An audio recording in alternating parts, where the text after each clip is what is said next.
我が家で飼育している黒尾アリです。現在は縦重ね型の石膏巣で飼育をしています。飼育巣は透明な容器でできていて、巣の中が見えるようになっていますが、どうでしょうか。アリが、巣の壁面を汚してしまっていて、巣の中があまりよく見えません。このような縦置き型の飼育巣では壁面が汚されてしまうというのは宿命ですが、とりわけ、この黒尾アリのような土中種の場合には、巣の壁面が汚される、傾向が強いように感じます。また巣の、下の方に行けば行くほど、巣内が暗くて見えづらいというのも悩みの種の一つです。今回はこれらの悩みを解決し、巣内が観察しやすいような新しい飼育巣を考えました。アリの飼育巣を自作する際のアイデアの一つになればと思いますので、ぜひ最後までご覧ください。ということで、今回の飼育巣で解決したいポイントは2つ。壁面をきれいに保つことと、巣全体に光を取り込めるようにすることです。ではまず、今回の飼育巣作りの材料を見ていきましょう。アクリルケース 20cm×10cm×5cm、こちらは東急ハンズで購入しました。アクリルなので透明度が高いですね。そしてアクリル製の蓋です。こちらはアクリルケースと同じサイズのものを用意しました。これもアクリル製なので透明度が高くて観察がしやすそうですね。このようにぴったりとはまります。この蓋は、はめ込むというよりは、ほとんど上から置くだけのような、タイプの蓋です。そして今回飼育巣にちょっとした仕組みを施すために、全く同じアクリル製の蓋を、もう1枚用意しました。発泡スチロール、これは適度な大きさに切った後に、飼育巣に石膏を流し込む時の型取り用として使いたいと考えています。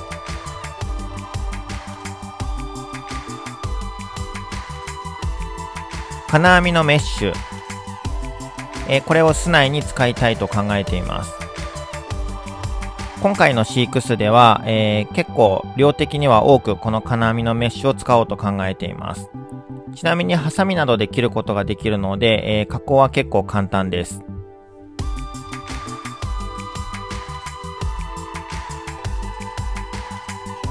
ビニールチューブ、これは他の飼育巣や餌場などにつなぐための、接続口に使う予定です。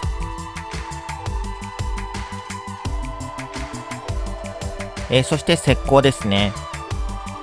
飼育巣作りの土台としてよく使われる、素材ですね。今回は模型用の硬質石膏ハイストーンというのを使いたいと思います。材料が揃ったところで、早速飼育巣作りをスタートしていきましょう。まずは基本作業となるチューブ接続口用の穴開けです。まずはケース側面に2つの穴を開けていきます。専用のドリルを使って直径1センチの穴を開けました。チューブは外径 10mm 内径 8mm のチューブ、ぴったりとはまりました。同じように反対側の側面にも穴を開けます。はい、こちらも大丈夫ですね。そしてケースの上の部分にも穴を開けます。この接続口には、この後餌場を取り付けようかなと考えています。はい、大丈夫ですね。これで3箇所の穴開け作業が完了しました。次にケース内に石膏を流し込んでいきます。今回はケースのこの周囲の部分に石膏を流し込んで、中央の部分は空洞にしたいと考えているので、中央部分に、このように、適度なサイズに切った発泡スチロールを入れて、型取りをするような形にしたいと思います。またチューブには石膏が逆流しないようにティッシュが詰めてあります。発泡スチロールにはこのようにラップを巻いてみました。これは石膏が乾いた後にこの発泡スチロールを取り出しやすくするための処置です。方法は他にも、いろいろ考えられるかと思いますので、どんな方法でも良いかと思います。ラップで包んだ発泡スチロールをケースの中に入れていきます。さあでは、ここから石膏を流し込んでいきます。今回は石膏に、アクリル絵の具を入れて色をつけてみました。発泡スチロールの型の隙間から石膏を流し込んでいきます。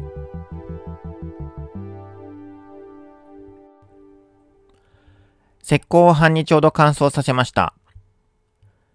石膏は固まっているようですね。いい感じです。発泡スチロールの型を抜いていきます。事前に巻いておいたラップなどを利用しながら少しずつ石膏を割らないように気をつけながら型を抜いていきます。抜けましたね。しっかりと真ん中が空洞になっています。ただ、一番底の面にも石膏が流れ込んでしまっています。おそらく発泡スチロールとの間に、わずかに石膏が流れ込んでしまったようですね。固く固まっていますが、とても薄い、石膏の層になるので、このように、彫刻刀などで削ってあげると簡単に剥がすことができました。さあ、底面の石膏がすべてきれいに取り除かれました。次に、左端の部分を彫刻刀で彫っていきます。こちらには給水用のスペースを作ろうと考えています。このような感じで溝ができました。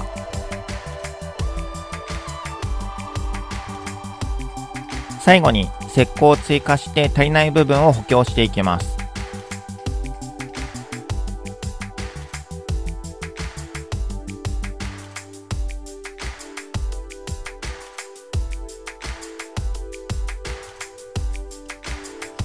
石膏が乾いたら石膏の作業はすべて終了です。シークスの土台が出来上がった感じですね。左端には給水スペースが確保されています。さあ、そしてこちらはどうでしょうか。ケースの裏面にも確保された透明な窓。これによりケースの前の面と後ろの面両方から光を、取り込むことができます。このような感じで後ろから光を当てることも可能です。これによりケースの下の面や端っこの方が暗くなってしまうという問題が解決できたらいいなと思っています。次に巣の内部構造を作る過程に入りたいと思います。ここで使うのがこの金網のメッシュ。これを使って、中央の内部の空間に仕切りのようなものを作りたいと思っています。メッシュはハサミでも簡単に加工が可能なので、適度な大きさに切って組み合わせていくようなイメージです。さあ、こんな感じで組み合わせてみました。この構造により縦に4段、横に3列、合計12個の空間が切り分けられるような形になります。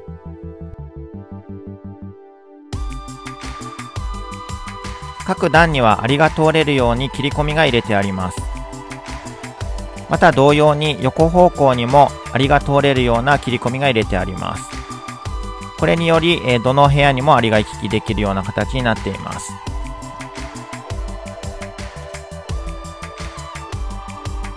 今回、巣の仕切りとしてメッシュを採用した理由は光の透過です。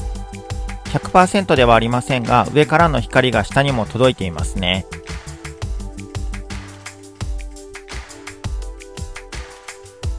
それではいざ、このメッシュの仕切りを巣内に取り付けていきます。まずは中に入れてみましょう。はい、ぴったりはみ出してないですね。巣の中にしっかり収まりました。また、このままではメッシュが動いてしまうので、下の部分に印をつけて固定をしていきます。固定には石膏を使いました。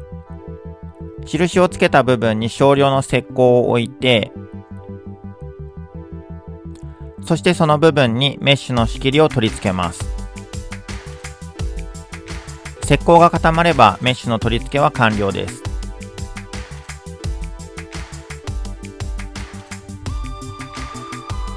次に蓋の取り付けです。まずは C-X にぴったり合うかどうかを確認します。主に石膏などが出っ張っていないか、そういったことを確認します。今回は大丈夫そうですね。そして、蓋の取り付けは、このようなアイテム、東急ハンズで売ってました透明ペットアングルというレールのような商品を使いたいと思います。これをどうするかというと、今回実はですね、蓋をレール状に、スライドできるような、蓋の取り付け方をしたいと考えています。イメージとしては、蓋の凹凸面を上に、平らな面を下に置いてスライドできるようにして、その上からレールで押さえつけるような設置の仕方です。それでは実際に取り付けていきましょう。レールの取り付けには今回強力な両面テープを使いました。上下両面にテープを貼って、蓋をした状態でレールを取り付けます。これでぴったりと、取り付けができるはずです。さあ、できました。蓋のスライドをちょっと試してみましょう。こんな感じでレールに沿って蓋が動くようになっています。また、蓋を取り付けるときも同じようにレールに沿って滑らせるように入れていきます。見た目も悪くないですね。いい感じです。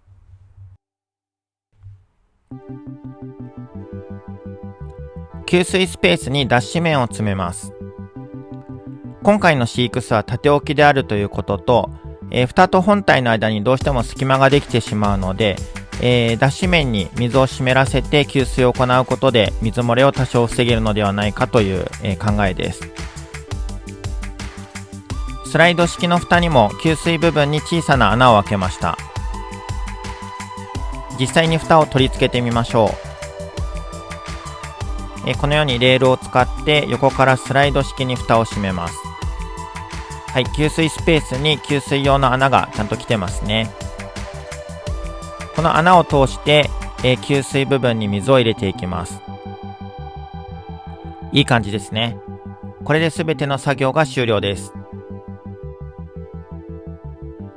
最後に出来上がった C-X の機能をチェックしておきましょ